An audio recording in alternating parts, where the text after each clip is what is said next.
dulu kan pernah ada rencana hilirisasi batubara menjadi DME, tadi Anda juga sudah mention. Nah ini seperti apa potensinya?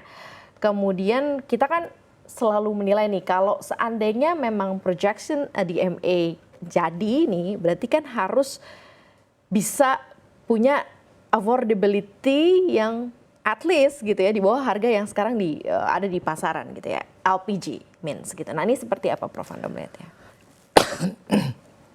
Kebetulan sekali saya mengikuti perkembangan proyek DME ini sejak saya masih sebagai staf khusus Menteri SDM yang lalu. Khususnya yang akan dilakukan oleh PT Bukit Asam.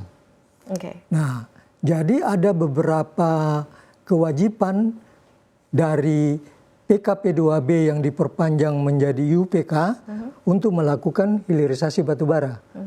Nah, sebenarnya PTBA itu IUP, ya bukan termasuk kelompok yang pertama tadi. Nah, tapi diminta oleh pemerintah untuk melihat ini, sudah melakukan feasibility study pada saat itu dan sebagainya ya. Mulai dari tahap pertama, dari batu baranya kira-kira berapa, masuk di smelter kira-kira berapa, dan logistik oleh Pertamina dan infrastruktur untuk distribusi itu kira-kira 15%, 45% dan 30%-an. Nah, FS-nya memang waktu itu sudah sampai juga ke Kemenko Perekonomian, itu bisa ditekan sampai IRR-nya itu menjadi 11%. Tapi kan harga tidak berhenti pada satu titik, dia punya siklus, ya, sehingga beberapa perusahaan misalnya yang PKP menjadi UPK ada juga yang membuat dari batu bara untuk gasifikasi menjadi syngas, menjadi metanol, baru menjadi DME. PTBA ke DME, ya, Kaltim Primakol, Arutmin ke metanol. Nah, pada waktu itu terjadi perubahan di PT KPC karena air product perubahan di PTBA, KPC, Arutmin dan lain-lain yang masuk ke gasifikasi air product kan mundur. Padahal di PTBA sudah di launching oleh Bapak Presiden kan.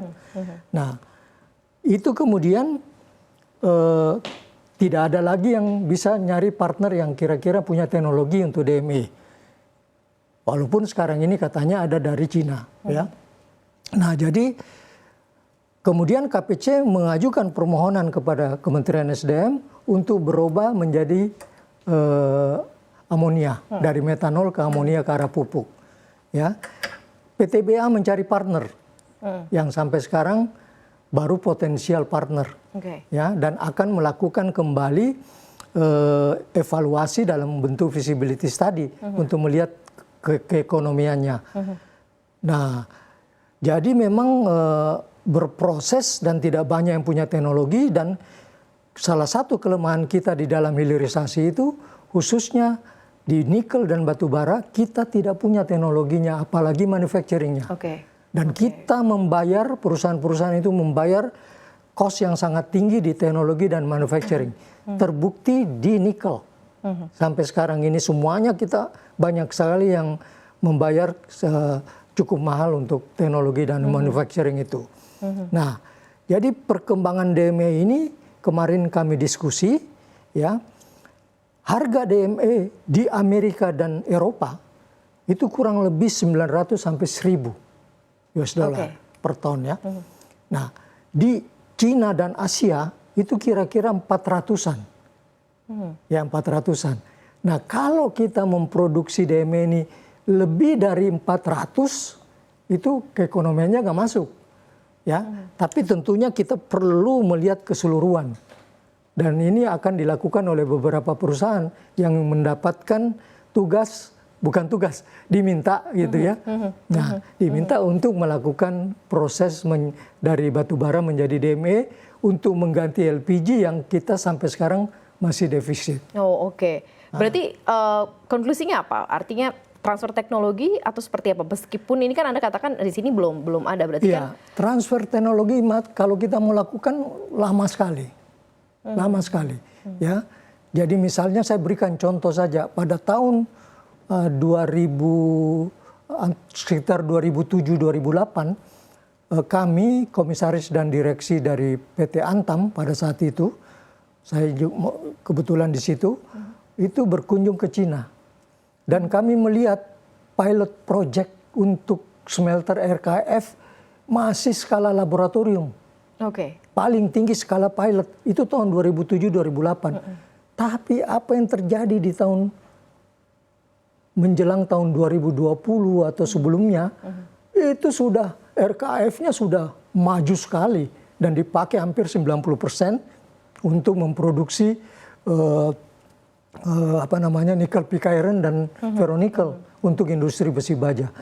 Nah, harusnya pemerintah mendorong juga supaya badan-badan penelitian, universitas untuk bisa mengakselerasi atau memberikan kesempatan agar dapat menciptakan teknologi untuk hilirisasi. Teknologi untuk hilirisasi, begitu ya, Prof ya.